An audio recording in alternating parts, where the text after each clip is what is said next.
A psicologia sendo tratada de uma forma simples e objetiva. Perguntas e respostas sobre forma de ser e de agir. Você não está só. A TV Serra Mar passa a apresentar Entendendo Você. Apresentação doutora Elisa Denardi.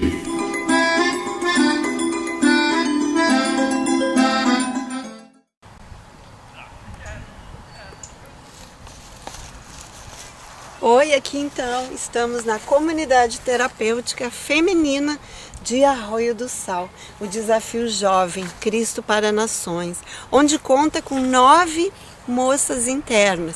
E nós estamos iniciando mais um programa Entendendo Você, da TV serramar-rs.com, com os nossos patrocinadores, a clínica do Dr. Carlos Maff, em Arroio do Sal, o supermercado Avenida do Seu Valdemar e a mecânica do Negão, no 4 Lagos, Rua dos Eucaliptos.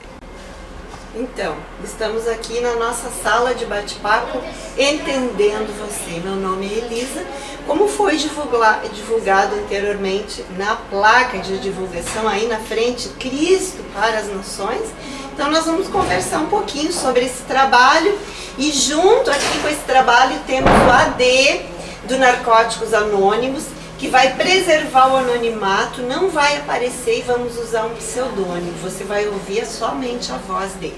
E temos aqui a Jennifer e a Isete da Costa. A Isete é a diretora do Desafio Jovem Feminino de Arroio do Sal. E a Jennifer é uma ajudadora em amor.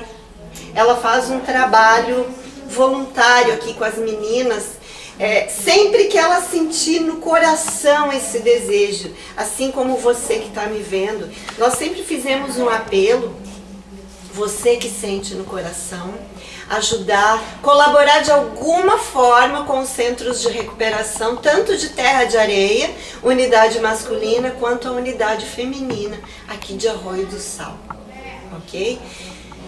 Jennifer, Isete, Ade, vamos começar pela Jennifer. Amém. Então, a Jennifer, como uma ajudadora em amor, de coração, manifesta como motivação de dentro para fora. Não é algo aparente, não é aquela ajuda que se faz por obrigação, mas é uma ajuda em amor. É uma ajuda por convicção, por certeza de que a dependência química se tornou um problema social. Na verdade, é um problema psico-bio-sócio-espiritual, que abrange todas as áreas da nossa vida. Jennifer, como é que tu sentiu no coração de vir colaborar com esse trabalho? E qual é a tua colaboração aqui dentro com as meninas? Nós contamos com 9 internas no momento. Como é que é esse? Amém. Queria dar a paz do Senhor a todos que estão nos assistindo. Agradecer ao Senhor Jesus por esta oportunidade. E desde o primeiro dia, que eu tive aqui, o Senhor falou comigo no meu coração. Porque eu vi com os meus olhos, eu vivenciei isso. Até eu já dormi neste lugar aqui com as meninas. O que Deus faz e o esforço delas para se recuperarem, porque não é fácil tu te recuperar dessa abstinência sem uma química. E aqui a gente vê que as meninas, elas se recuperam na força de vontade e na força de Cristo Jesus. Sim. Em oração, correspondendo às disciplinas, aos ensinamentos, que é dado uma rotina que faz com que elas cresçam como pessoa, que elas cresçam como mulheres, Então, o que me comoveu a ficar firme nesse trabalho, e eu vou permanecer em nome de Jesus. O Senhor muitas vezes já colocou coisas no meu coração que eu disse: amado, não é para ti, é para aquele trabalho, sabe? E quando nós somos obedientes ao Senhor, Ele nos abençoa, Por mais que fizemos por amor ao Senhor, é fato, e está na Bíblia, está na passagem na parábola da mulher samaritana, que por mais que fizemos por amor, sem pensar em recompensa nenhuma, é fato que tu é recompensado por Jesus Cristo. Está ali na palavra do Senhor. isso é fato. Então, desde que eu comecei a servir este trabalho, eu vi este trabalho crescendo.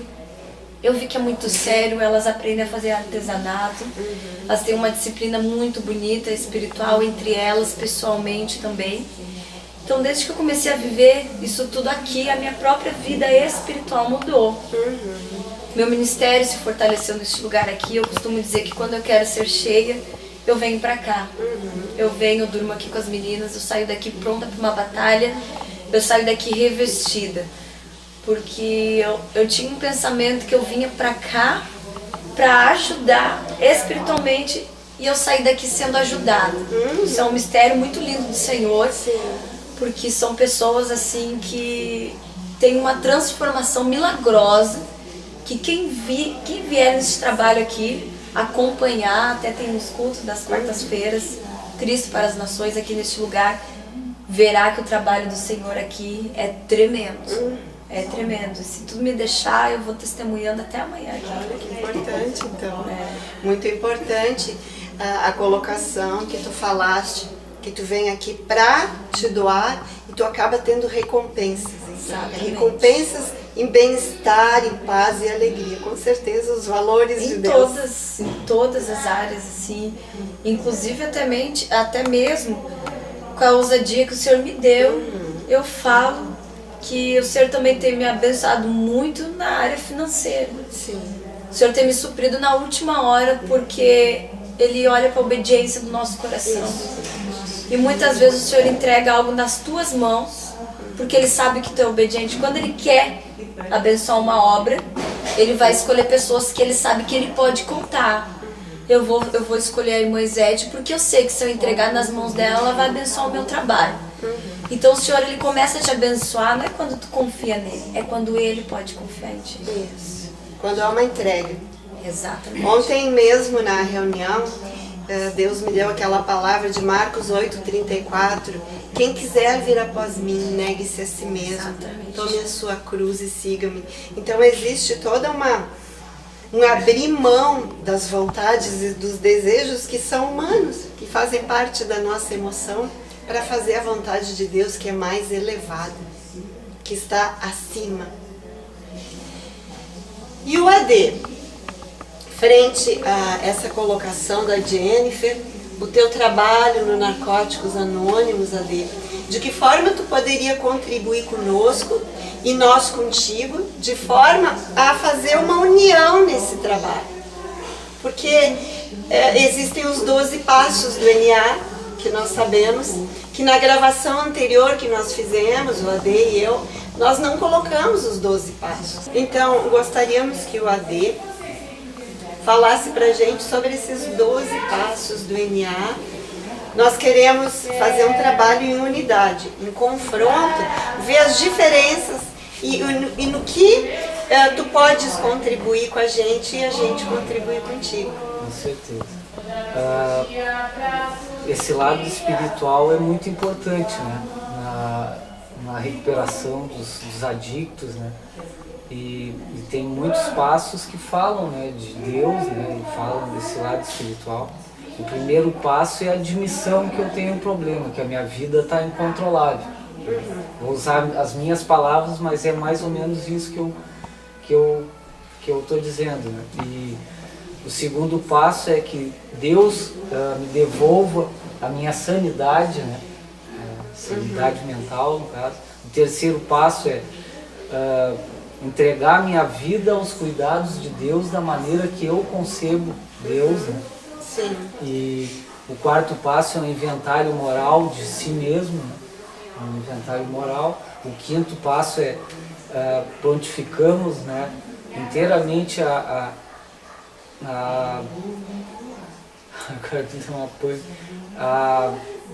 revelar, né, as minhas falhas, os meus defeitos de caráter.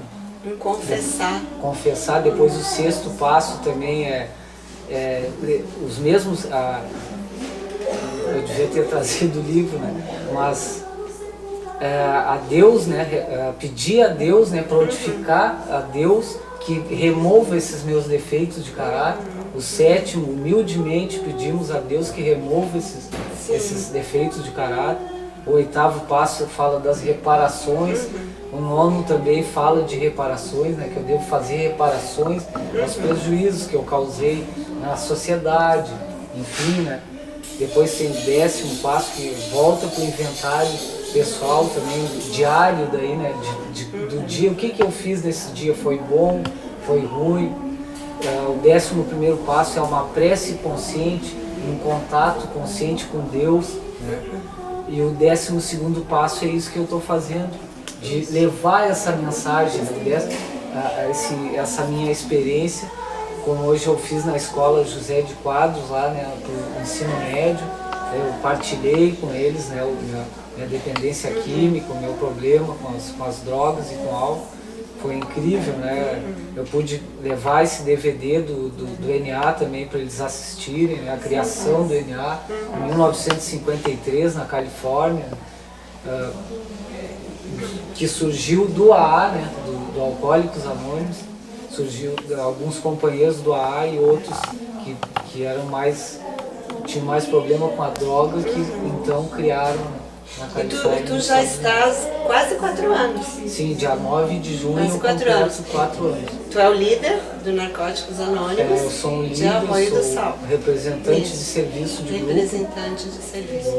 Então, e eu quero te questionar o seguinte, tu te considera um dependente químico ou um ex-dependente químico? Como tu te considera? Sim, essa questão, segundo a Organização Mundial de Saúde, não existe ex-dependente químico. Sim. É uma doença incurável. E pode ser, ela é progressiva e fatal.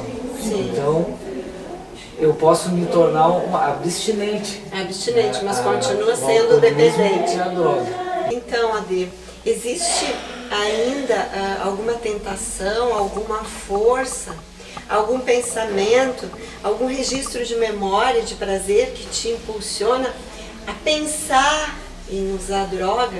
Ou até mesmo uma fissura, mas a gente sabe que a fissura vem depois do primeiro gole, ou do primeiro uso, da primeira cheirada.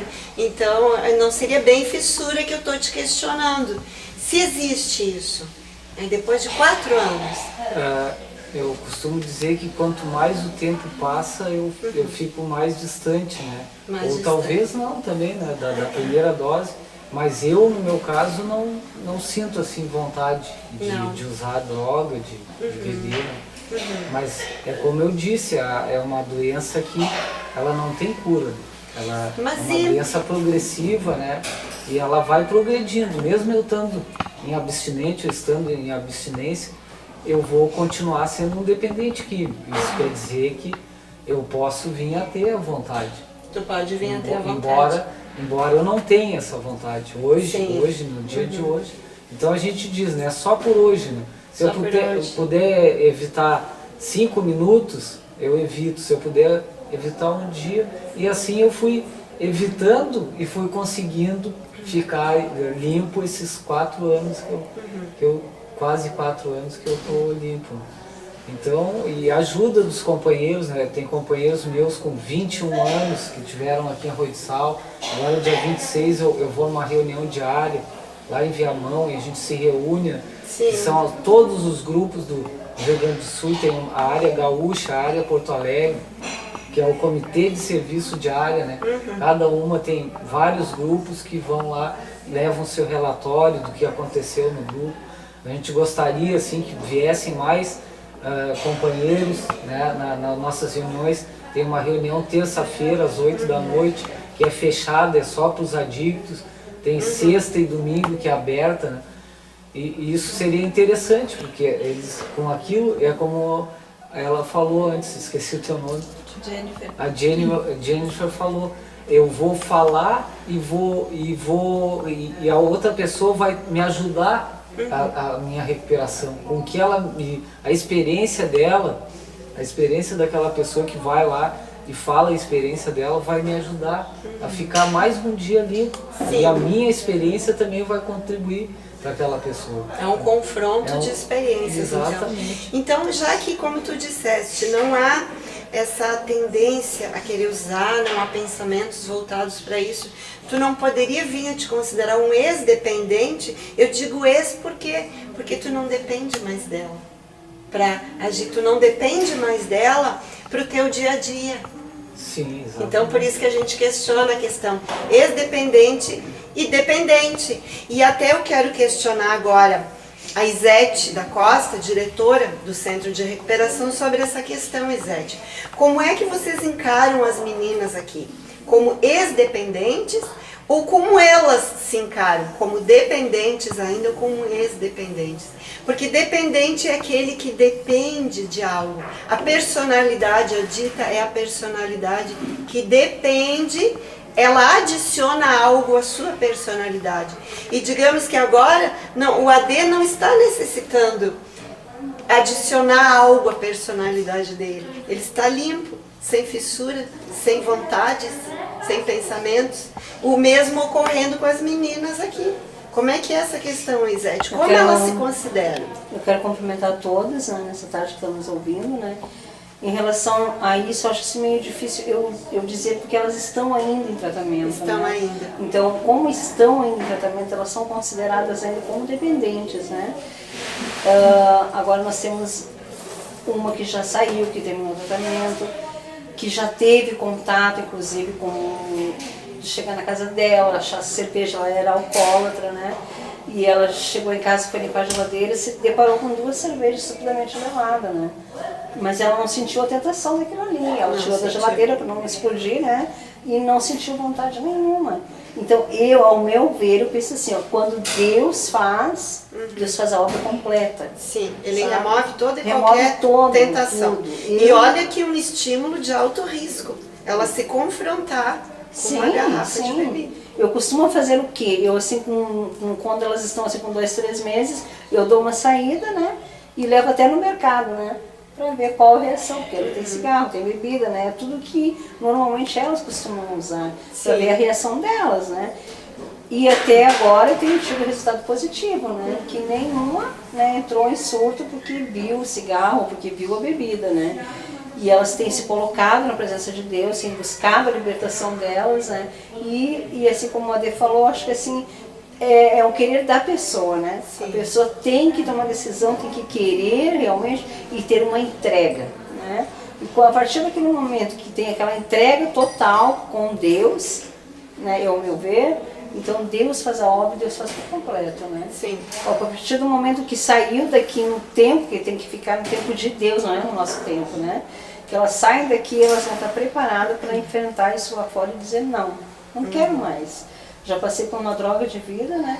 E hoje eu estou mudando de vida, né? Quero uma vida melhor. Com uma decisão consciente. Consciente. Porque as tendências inconscientes, os registros de memória, tendem a fazer pressão e trazer pensamentos à tona, visualizando experiências de memória em que aquilo pode funcionar como um estímulo de alto risco também. Não é só visualizar uma garrafa de bebida, ver alguém fumar, ver alguém cheirar, mas são as próprias experiências armazenadas no inconsciente e que são removidas, libertas pela decisão consciente em primeiro lugar. É uma decisão muito firme.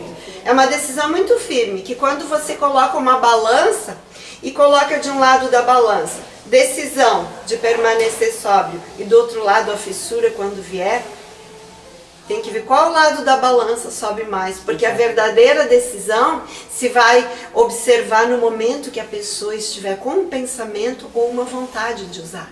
Aí é que nós vamos ver se a decisão está firmada realmente. Porque aí no momento que vier as tentações, vem o recurso de busca a Deus. Aqui acontece, normalmente de vez em quando uma das meninas vem dizer, mãe, eu tô com vontade de usar pedra, usar cocaína, elas ficam desesperadas, né? Elas ainda têm esse desejo, né? Tem esse desejo. A maioria delas, então, né, são consideradas dependentes, ainda, né?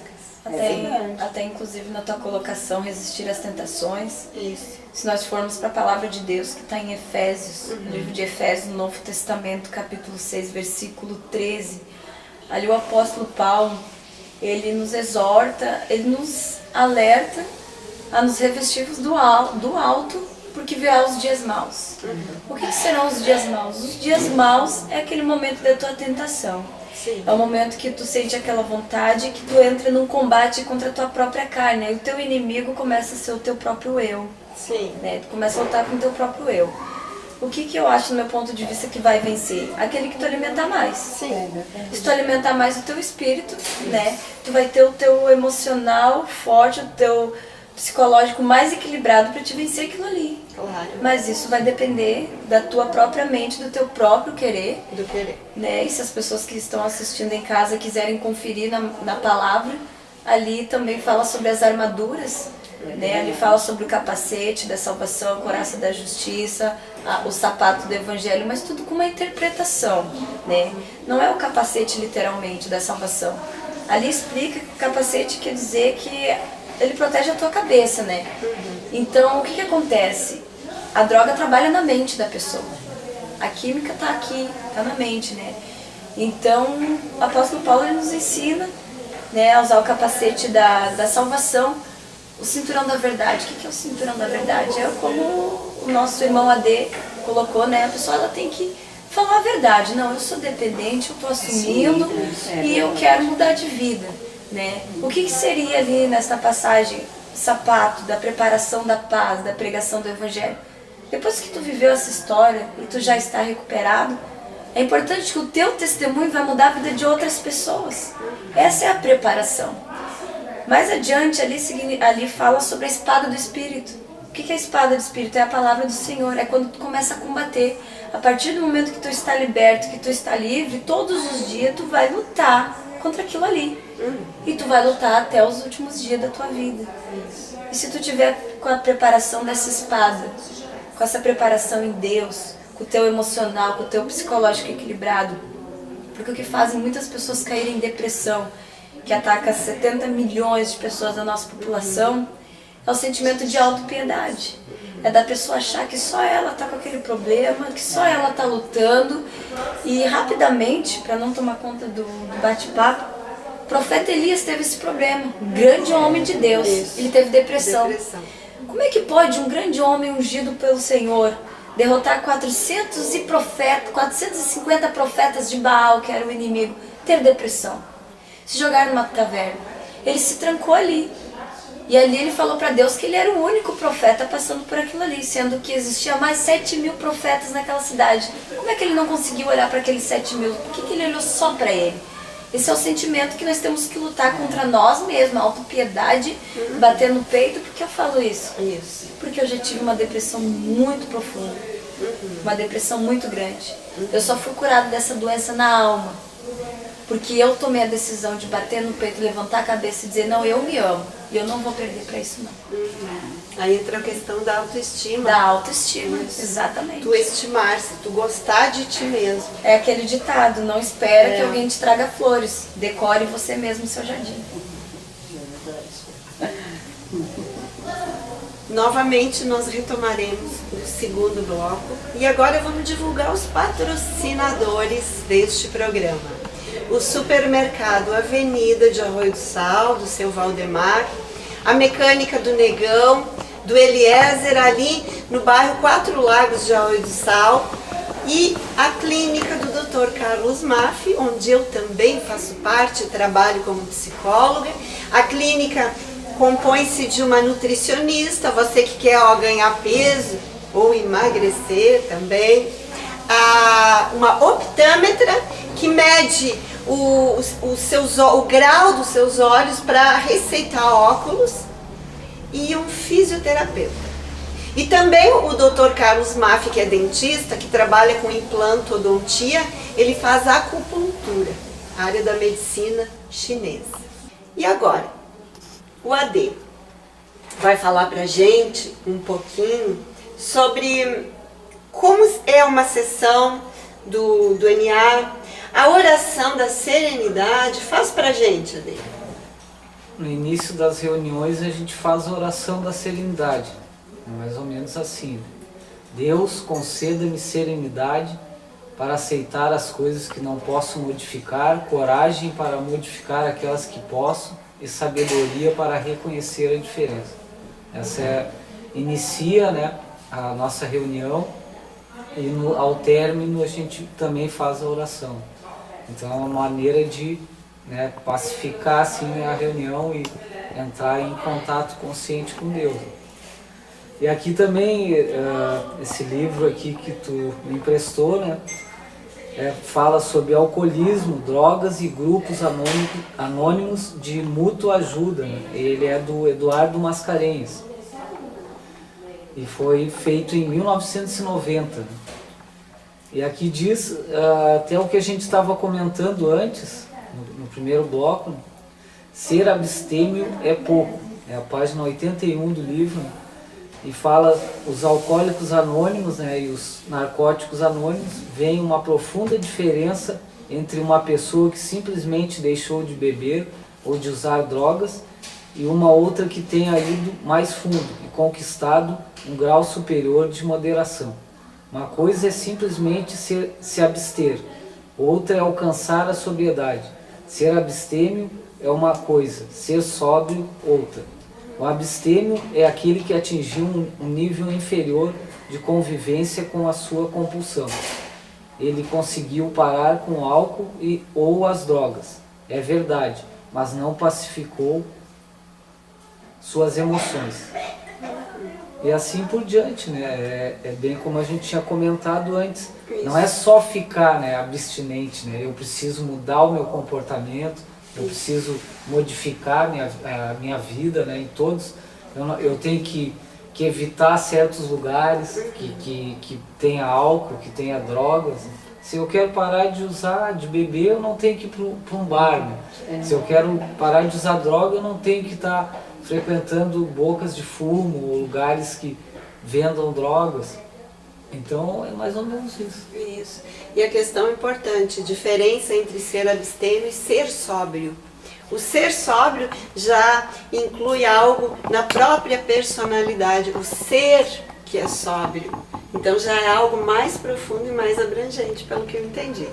Izete, como está no momento o trabalho aqui no desafio, do dia a dia, da manhã até a noite? Quais são as regras, as disciplinas, os momentos de oração, de palavra, de alimento, de estudo da palavra? Como é que é aqui isso? também tem bastante, né? Que o despertar é 7h30 da manhã, daí elas têm 15 minutos para arrumar sua cama, fazer sua higiene e vem para a capela. Daí na capela nós temos meia hora de oração, temos a leitura da palavra, devocional. Daí então começamos com as tarefas, café, depois as tarefas, né? Sim. 11 horas nós temos um culto interno, né? Só das meninas e nós, né? Daí todo dia, onde tem oração, tem louvor, tem a leitura da palavra. Daí à noite, 5h30, nós temos novamente a leitura da palavra. Na hora de dormir também temos a oração, fizemos uma oração, né? E tem muitas ainda que às 3 horas da manhã a gente se levanta quando fizemos o propósito e viemos para a capela orar também, né? Para buscar cada dia mais a gente se elevar, né? Espiritualmente, né? Com certeza. E todas elas têm se encaixado perfeito, né? Às vezes a gente tem alguma dificuldade com aquelas que estão entrando, né? Até mesmo para entender que tem muitas delas que nunca viram falar de Jesus, não conhecem, não tem conhecimento nenhum, né? Então ali vão, dia após dia, elas vão aprendendo, né? Mas para falar a verdade, nós só temos uma que não está em comunhão da igreja, que entrou há poucos dias, né? Que o restante todos já desceram as águas, foram batizados, né? E estão todas na comunhão da igreja. Isso. Exatamente, que importante então todo esse alimento espiritual que é realizado nesse lugar.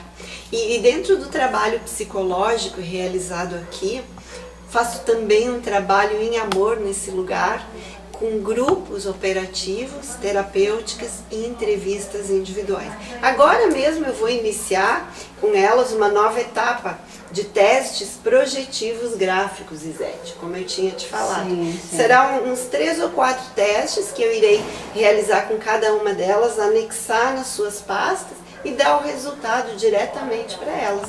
Para ir um pouquinho mais a fundo na personalidade de cada uma. Isso é muito bom, né? Muito bom para elas, né? Exatamente. Porque o que nós falamos sempre para elas, quando elas entram aqui dentro, o que elas têm que mudar? O caráter delas, Isso. né? Porque lá fora tinha um caráter, né? Um caráter diferente, que tudo podia, né? Usavam drogas, se prostituíam, roubavam, palavrões, que isso tem dificuldade ainda, né? Então, não adianta elas virem para cá, dar uma de boazinha e o caráter delas não mudar. A pessoa tem que mudar o caráter, ter um novo caráter de uma pessoa, realmente liberta, né, disso aí, porque a gente sabe que a dependência química, né, tem que ter uma libertação completa, né, e a mudança do caráter é muito importante, né, e a gente tem conseguido, né. E até abordando as 3 instâncias psíquicas que o Freud fala, que é o pai da psicanálise. O id, o ego e o superego. O id são nossos instintos. O ego é o contato que se mantém com a realidade através das 10 funções que foram faladas em quase todas as gravações anteriores.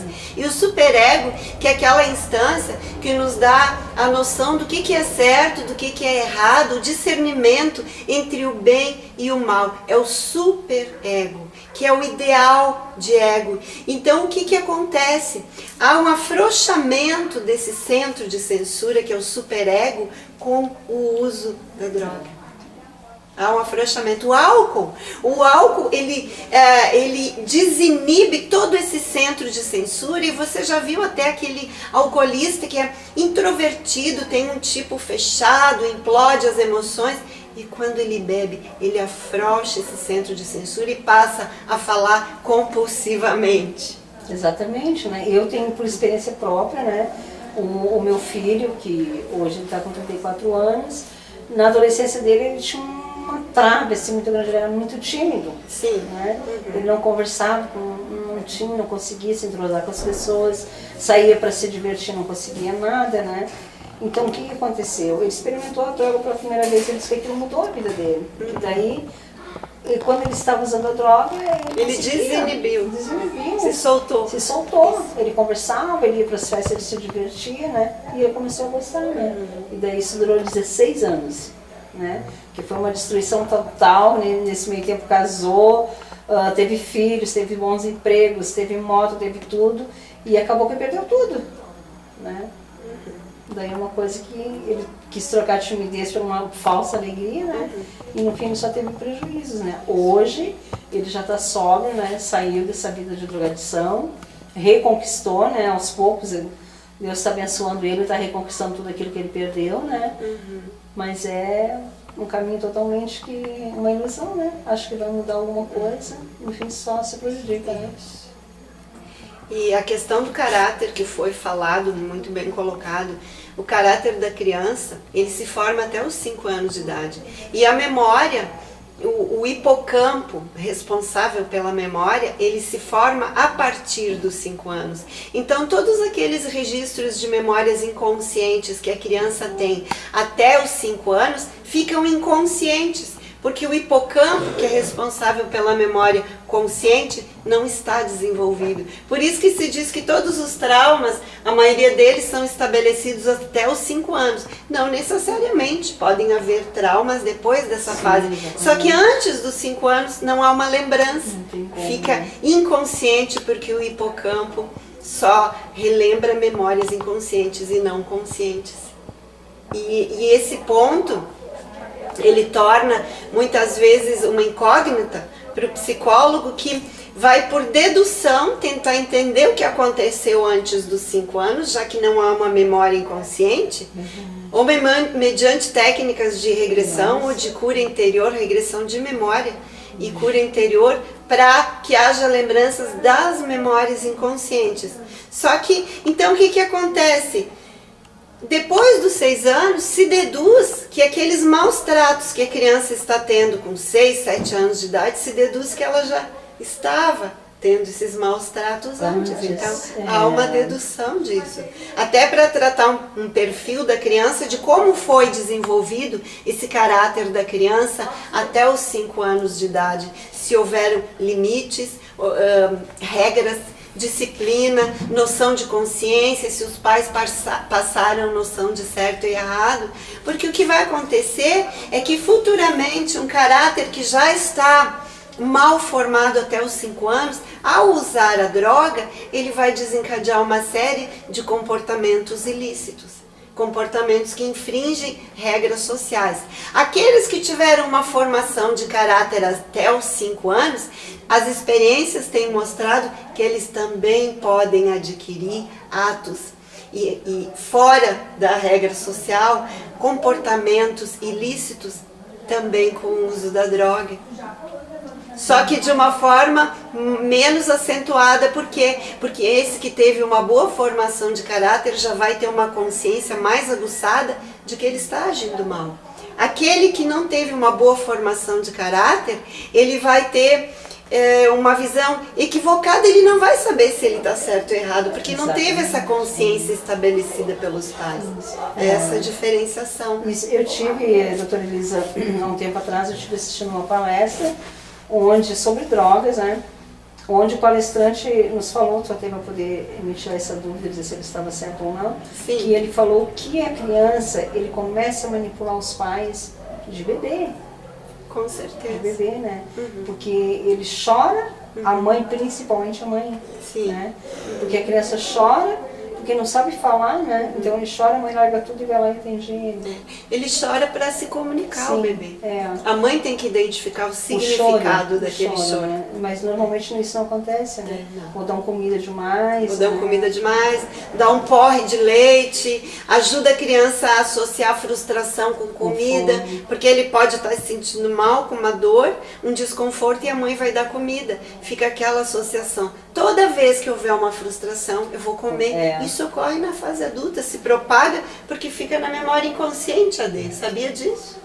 E outra coisa, assim, que falam que tu tem que começar a impor os limites a partir dos 5 anos de idade, né? Tu tem que começar a impor limites, porque se tu não colocar limites nessa idade, depois tu não consegue mais, né? Até antes dos 5. Até antes dos 5, né? Porque Hoje, depois, sem dúvida. na escola a gente falou exatamente sobre isso, que hoje em dia as crianças e adolescentes não têm mais limites. Não tem. Então, as próprias professoras estavam comentando sobre isso, que viram crianças de 12 anos dentro das salas, né, numa boate.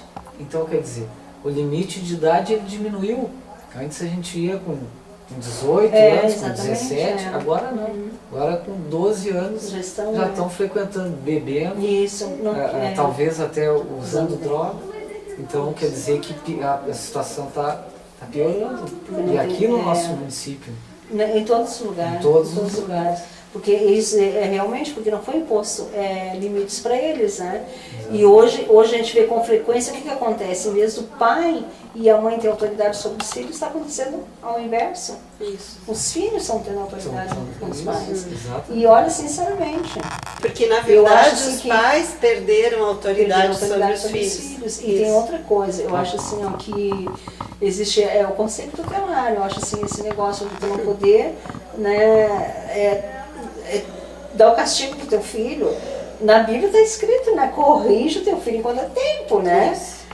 E hoje em dia, se tu for dar um tapa no teu filho, tu está errado, né? Não é que o bater vai educar o teu filho, não educa, né? A palavra de Deus fala aí no livro de Provérbios: corrige teu filho, repreende ele enquanto há tempo, mas não deixe que o seu ânimo se exalte até matá-lo. Claro. Não é espancar o teu filho, não é jogar as tuas frustrações, a tua ira, a tua irritabilidade em cima do teu filho como forma de deslocar uma insatisfação interior que os pais têm, são deslocados para o filho. Porque mata o filho espiritualmente, mata a autoestima dele. Não é isso. É uma correção firme, sem passar emoções, porque a emoção impede que o conteúdo da mensagem seja identificado para a criança. A criança se assusta, já viu aquela criança se assustar com o grito da mãe? Sim, claro, já é. Eu, assim, no meu tempo que eu fui criada, né, os pais, verdadeiramente, eles não batiam, eles espancavam. E como tu falou, as frustrações deles descarregavam em cima da gente, batendo, né? Por qualquer coisa que tu fazia, né? E não se davam conta, isso Não era se davam inconsciente, conta. porque eles tinham memórias inconscientes da sua história que estavam ali e que emergiam na hora da rebeldia da criança.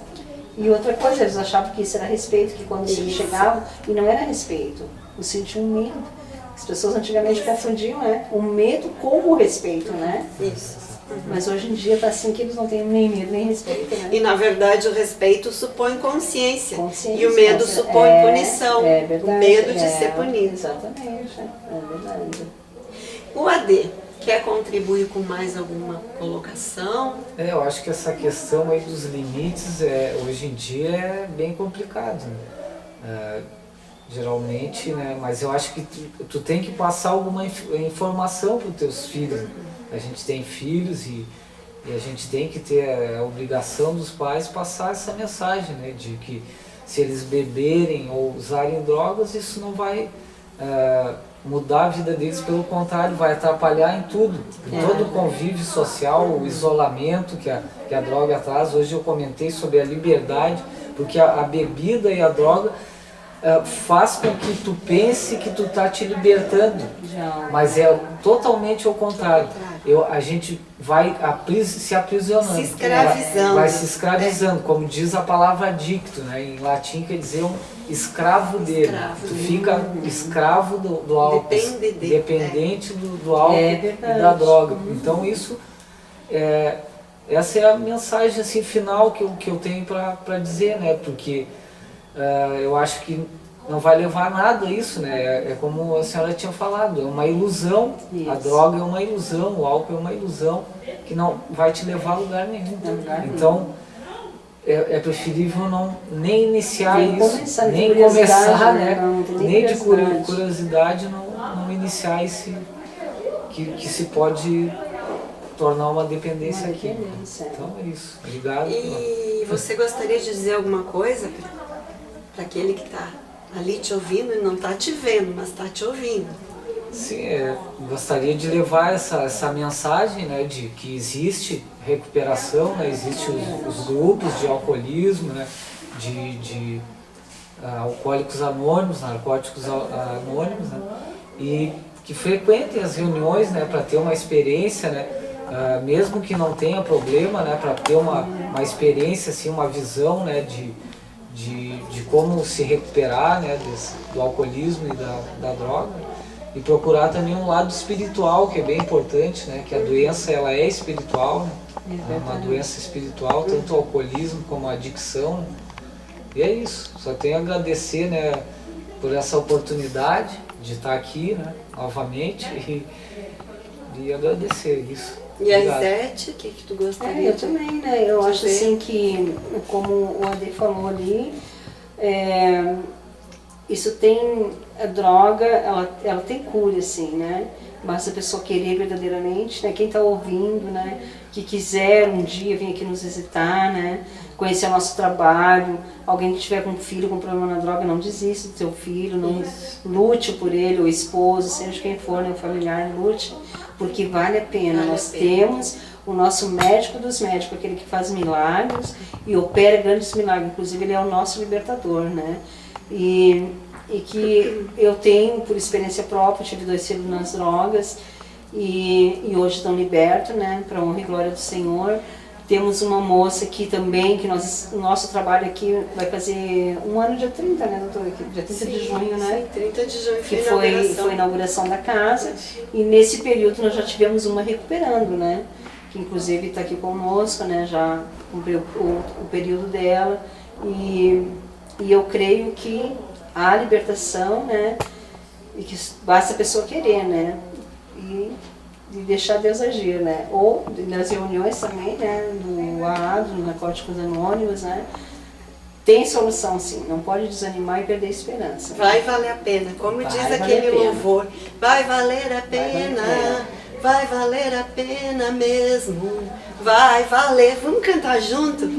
Vai valer a pena, vai valer a pena mesmo, vai valer. Daqui a pouquinho eu vou mostrar a laborterapia. Os panos de prato que essas moças estão pintando, os vasinhos de flores e os tapetes. A laborterapia das moças, os tapetes que elas realizam com retalhos, que são doações da comunidade. Olha aqui, os panos de prato pintados por elas mesmas. Tem uma professora que ensina elas a pintarem. Olha só, que lindo. Aqui. Tudo isso são afazeres do dia a dia dessas moças. E os vasinhos de flores. Esse artesanato todo está à venda para quem quer colaborar com o local. E, novamente, divulgando os patrocinadores: Supermercado Avenida, a Mecânica do Negão e a Clínica do Dr. Carlos Maffin. E até a próxima. A gente vem com novidade por aí. Tchau, tchau. Programa Entendendo Você, tvserramar.rs.com. E se você for lá no site do YouTube, também vai Entendendo Você e você já vai ver os links gravados com todas as gravações.